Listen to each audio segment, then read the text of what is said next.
I mean, in defense of the reporter, you are sitting there with that big-ass Bill Russell trophy in front of you. It's like, hey. You think as a reporter, you think you're just kind of throwing a softball up there, you know. It's a conversation starter. That old school Roy Firestone technique. You know, take this anywhere you want. You know. Yeah, I'm saying. You know. I mean, in fairness, Steph, for the first time in your storied career, you were sitting at a podium with that trophy sitting in front of you. Which is a dope trophy, by the way. Oh, it's so beautiful. Oh, it's beautiful. Oh, it's gorgeous. It's gorgeous. It's a thing of beauty, and it's a joy forever, much like Steph in his game, his complete game. Speaking of complete, okay, his legacy was not incomplete. His resume was not incomplete, but now it's complete. Right. Okay. Is that okay? Yeah. Is that all right? That's okay. It wasn't incomplete, but you complete me. Like, you know, it's, you know. But you know what I'm saying, right? But it's not even quite that. It's not even quite that, because that's like wasn't more a glaring omission. That's more like a relationship. That's like a marriage. That's like, ooh, my better half, and you know. No. I just. But I'm saying, but the Finals MVP really was. You see my reference in the. You see my Eddie Murphy reference in the feed.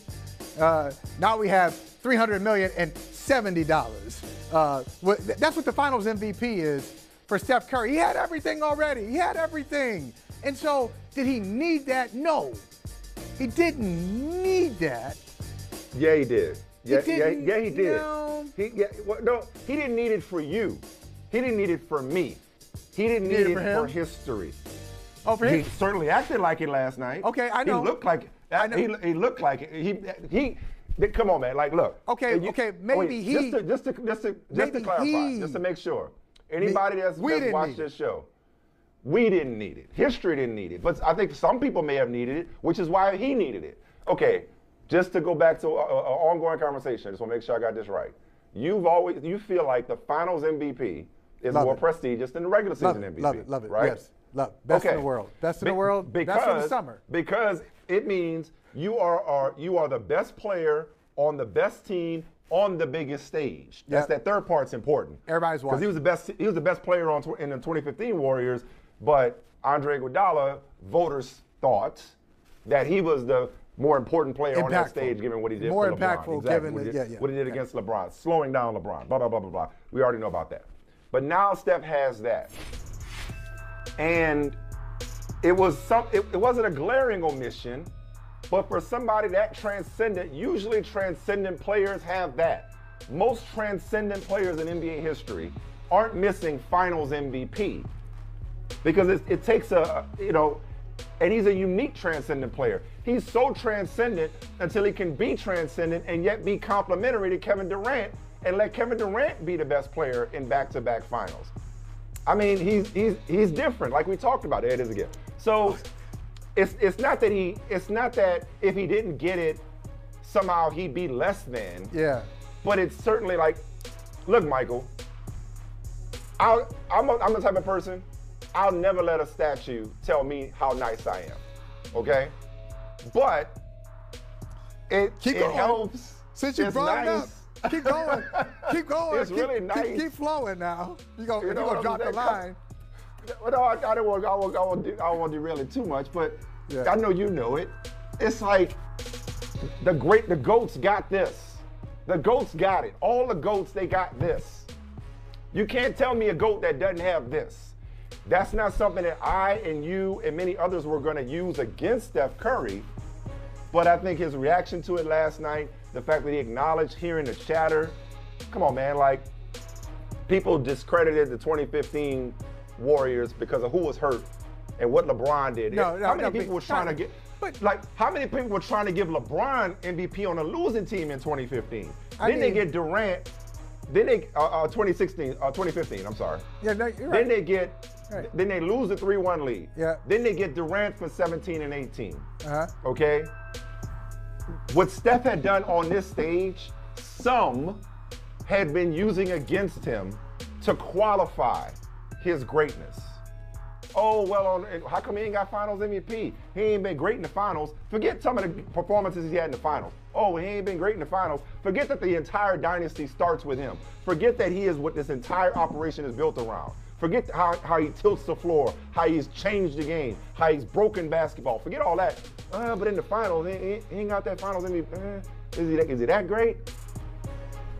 Yeah. As he said, what you gonna say now? Okay, well. So he didn't need it, but it's kind of like, it's nice to have it.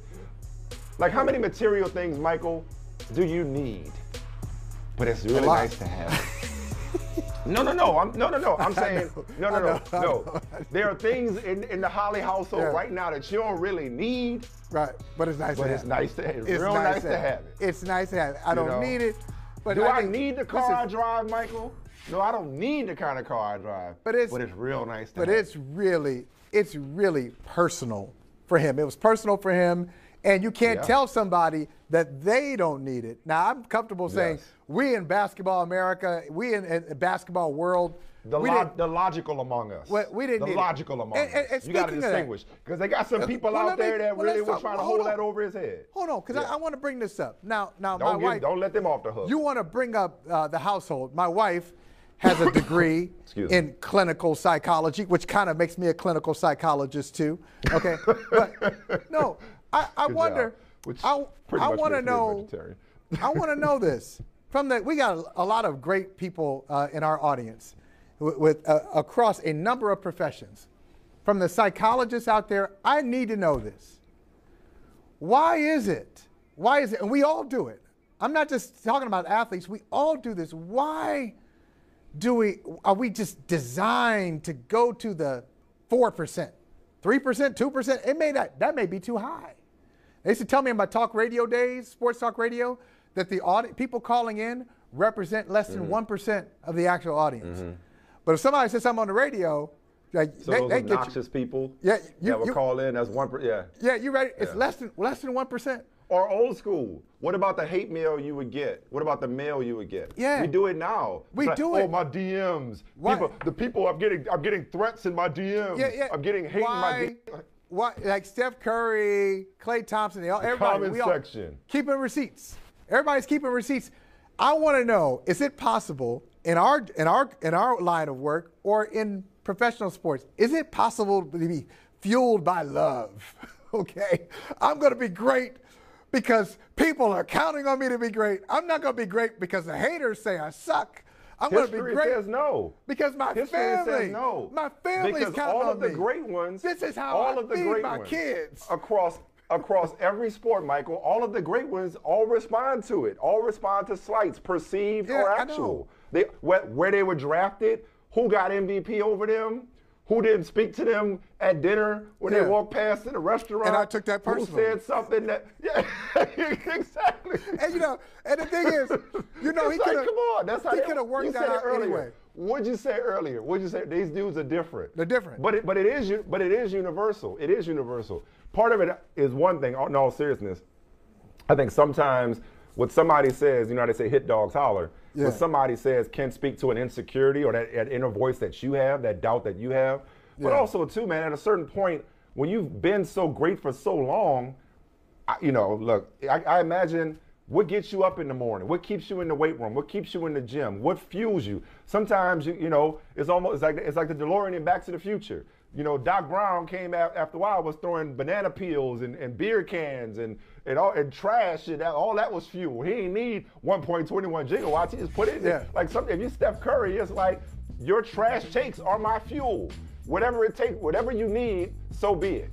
Okay, but there are fewer and fewer trash cans and like I know. It's like what do you say now? Now that the NBA Finals MVP is there, it's really tough. But I'm going to say this about Steph Curry. You can't make 5,000 three-pointers. And I don't know. We're like, I can't? Watch. He's Your not wife the can't only. cook. He's not the only. I don't know. I mean, he won it life too. He got Aisha Curry and beautiful kids. It's like, man, oh man, he was blessed. I'm sorry, you were saying, go ahead. No, I was going to say, he's not the only one who fits this category. But you want to talk about a small club? Mike, I'm thinking of guys who are I know he's 33. What is it? 33 or 34? One of them. 33 or 34. 34. 34, I want to say. Better now. 4th championship. He's better at championship number 4 than he was at number 1. Now, Michael took time off. Michael was different. I don't know if he was better, but he was different. Yeah. All right. He was evolved. Maybe LeBron, but LeBron was smarter. Yes, LeBron smarter. was definitely smarter. Maybe even better. Maybe even a better player his last year in 2020, the bubble. Yeah. Especially the shooter that he ended up becoming. I would say LeBron. But a lot of guys just aren't better at 34 than they were at 27.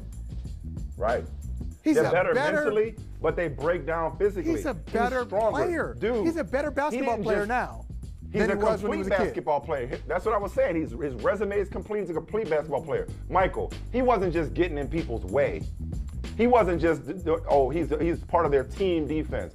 He was locking people up. If you really want to forget that you're watching Steph Curry and forget the narrative, he was locking people up. Al Horford didn't want that smoke. He had bigger people that call themselves trying to take him to the basket, trying to take him down low, trying to punish Steph Curry. You are absolutely right. He's obviously more developed. Yeah. He's stronger. He's wiser. He's smarter. He's more, savvy. All of those things. He's a more complete basketball player, 100%. I think team dinner, team whatever it is. Bob Myers take care of it. Steve Kerr and staff take care of it, because I think the Golden State Warriors probably set a record for deflections. Deflections and hands on the ball, and even things that didn't result in turnovers, but just they knew where the ball was going before it got there. They were beating them to the spot, beating them to the ball. They had a lot of hands on the ball and redirection, and sometimes it was redirected and it'd go to a Celtic, but they were always around the ball. They were very physical. I did not give them credit. I was wrong. I'll say it again. I was wrong about their physicality. I did not think they were as physical as they are. They are an unusual team in this way, too, that they're not – I still don't see a shot blocker on the roster. They don't really have rim protection, but they're so athletic, more athletic than I thought, and so physical that they're able to cover up some of the areas where they are weak. Every championship team has a weakness. All of them. They outscore you in the paint, too. Yeah. And I would say I want to give credit, and this is very rarely said after a championship because we talk about the players so much. I want to give credit to that championship staff. We're going to look back and say that's a great staff. Yeah. Mike Brown was not a great coach with the Lakers. Look at Mike Brown's record with Cleveland. Mike Brown, hell of a coach. So Mike Brown, defensive coordinator. They got Kenny Atkinson, who also was a great player development guy in Brooklyn. They pushed him out because, Kyrie and Kevin Durant didn't want to coach, so they pushed out Kenny Atkinson. But to have Atkinson on that staff, to have Mike Brown on that staff, and obviously the head man, Steve Kerr, incredible job. They adjusted. Every step of the Ron Adams. One more name is Ron Adams. Every progression that the Celtics made, the coaching staff and the players came in and pushed them. They pushed back where the Celtics went 2 steps back. Every progression they made, the Warriors had an answer for it, and I didn't see that coming. So that's the one thing about predictions. Last thing I'll say, when you go into a series and you make a prediction, you think, okay, you can't account for adjustments. This is what I see. Yeah, but then there's some things to that point. You can't account for adjustments. You don't know how you don't know how people are going to perform on the stage. You don't know how people are going to adjust. Listen, all these things. I've given you enough shit for your Celtics in 6 or 5 or whatever it was. This is the same dude. This is the same dude that didn't have him getting here. Remember? I got receipts of my failures too. I got caught up and whooped that trick. I had Memphis when I was. That's right. I forgot about that. We ain't all perfect. Okay. Hey, but did Steph bring you up in the press conference? Did Clay bring you up too? Maybe. Keep saying something. They'll use you. They'll use your takes as fuel as well for next year. I ain't big enough. I ain't big enough. But no, I can at least say we big enough. He's been on our show. Steph Curry has been on our show. Hold on. Hey, we'd like to have him back. Wait, pause the music, Gary. We ain't get to the good part yet. I know we out of time. Wait, hold on, Gary. We gotta land this plane. Sorry, Gary. Wrap it up, B. Okay, so going back to what I was saying earlier about so many people, and thankfully I wasn't one of them, I think we're rushing to move on from the Warriors, which is why when they were down, it was like, okay, stay down. You're done. We're sick of y'all. We're sick of you. That's this super team, right? Steph Curry, same thing. I think there have been so many reservations about giving him a seat at the table. That was a bar. Let me say that again. There were so many reservations about giving him a seat at the table, which is why it's like, oh, you know, he's just the greatest shooter ever. But his ball handling, his creativity, his passing, and I know he's prone to some turnovers, but his passing, his defense, the competitor he is, the leader he is, all those things are taking a back seat because his shooting is just unprecedented and unparalleled, right? Right. The resume, though, Mike. Bill Russell, Kareem Abdul-Jabbar, Magic Johnson, Michael Jordan, LeBron James, Tim Duncan, and Steph Curry. Those are your players with 4 rings and 2 MVPs, 2 regular season MVPs. That's the list. That's the group. That's the club. I can make it easy and I'll just stick to point guard, or we can go a lot harder because you get to 5 and 10 very fast. So it ain't easy to just be like, oh, yeah, he's top 10. Okay, go. You start having to break that down, it gets really hard. Point guard for me, you know, I think this solidifies him as number 2. I still can't put him ahead of Magic Johnson. Okay. I can't put him ahead of Magic Johnson. This solidifies him as number 2. And it's not just the ring, because, I mean, you know how I feel about rings with a Z. You know how I feel about rings and those being the end-all, be-all for arguments about who's better. It's not because Magic's got 5 and went to 9 finals and, you know, Steph's been to 6 finals and got 4 championships. No, it's not that. It's, I would say, and you're splitting hairs, they're both transcendent players. To me, Magic more so still than Steph Curry. Really? Magic's the greatest floor. Really? Listen, it's not a slam dunk. It's not a slam dunk, but I would say in terms of like what they've meant to the game, and this is not to downplay Steph. This is to remind people of what Magic Johnson has meant to this game. Yeah. I still give the edge to Magic. I don't know. More than Steph, despite all the kids, some of whom I coach, who shoot a higher percentage from 3 than they do layups.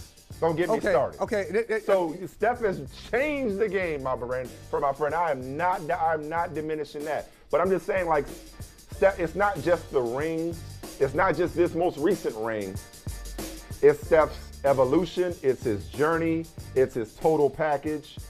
I have to put him at 2 ahead of the likes of Oscar, apologies. Yeah. Isaiah, apologies. Yeah.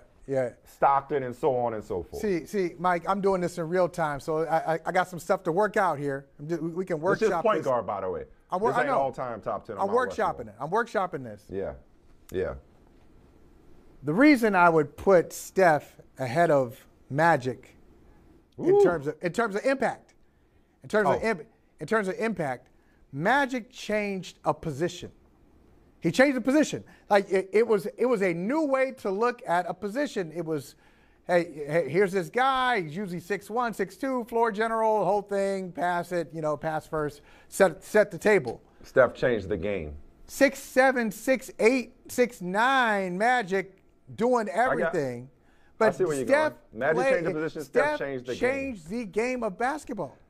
He changed it. Yeah. I would in a different way. He changed the position from a and technical the game. standpoint, and by extension, Magic the game changed. But Magic also changed the game, and I guess that's what I'm talking about when I say transcendent. I'm not talking about people shooting from half court. I'm not talking about having to guard somebody 30, 40 feet from the basket. That's not what I'm talking about. Or just the proliferation of three-pointers. I'm talking about, and you know better than me because you're 10 years older than I am. I'm talking about what the NBA was. Birthday's coming up. Woo! I'm talking about. Couple months away from my birthday. I'm talking about what the NBA was when Magic Johnson got there and what it's been since, and just what that individual meant to this game. That's what I'm talking about. I'm talking about and Larry alongside of him. That's what I mean when I say transcendent, more so than Steph's style of play. But no, but you're absolutely right. I think, everybody shoots like Steph. Everybody can't be 6'9" running point. But I mean, and the other thing is, Magic is the precursor to LeBron. I wouldn't diminish what Magic meant in terms of changing the game as well when it comes to showtime. But he had one too. When it comes to pace, when it comes to flair, when it comes to passing, when it comes to versatility. He played all 5 positions. Yeah, but somebody pushed it to him. I think, hey, you had the Tribe Called Quest reference, and somebody pushed it along to him too, because it was no doubt. Oscar. It was Oscar to Magic, Dr. Magic, J. Magic. Yeah. Well, Magic to LeBron, like just that style, that triple double, bigger point guard. Oscar 6'5", and then Magic 6'8", 6'9", and then LeBron, 6'8", 6'9". But in terms of impact on the way the game is played, touche. But because here's the other thing. With Magic, when Magic was, in his prime, you'd say, okay, can we win a championship without that? Yes. Without a point guard who's 6'9", can we win a 6'6" point guard? I got you. Can we win a championship without that? Without yes, we can. a Magic Johnson. Got you. Can we win a championship without some version, even a lower scale version of Steph Curry? No. You can't. You got to. 3-point shot in general? You ain't going to be some mid-range team shooting 25% from three-point range and win a championship. You're not going to be a Twin Towers, we go back them down, we go post them up, and have limited three-point shooting. You're not going to win a championship like that in today's game. So we're not going to win any friends if we don't let Gary roll his music. Go ahead, Gary, roll his music. So just to be clear on the way out, so you can now have Steph as your greatest point guard of all time. What did you feel that way before this championship or this finals, or did this finals do it for you? Most transcendent point guard, but I can't. Overall, I still can't feel about Magic. I can't do that. He's the biggest. He's the biggest innovator. He's the biggest innovator. Magic Johnson. He's the most inventive point guard. Magic Johnson may have a stronger hold on greatest point guard than Michael Jordan has on greatest player. There's more of an argument against Michael Jordan for greatest player than there is against Magic Johnson for greatest point guard. Find me somebody over the age of 30 who will go against Magic Johnson as the greatest point guard. That's a small club. Magic. That's like saying Jim Brown ain't the greatest running back. It's just like certain things just got to be gospel. You know what I'm saying? Yeah. You just got to have Magic. You just got to have it. Hey, thanks for watching Brother from Another on YouTube. Make sure you hit subscribe before you leave, and be sure to watch us 3 to 5 p.m. Eastern Time on Peacock. Appreciate you.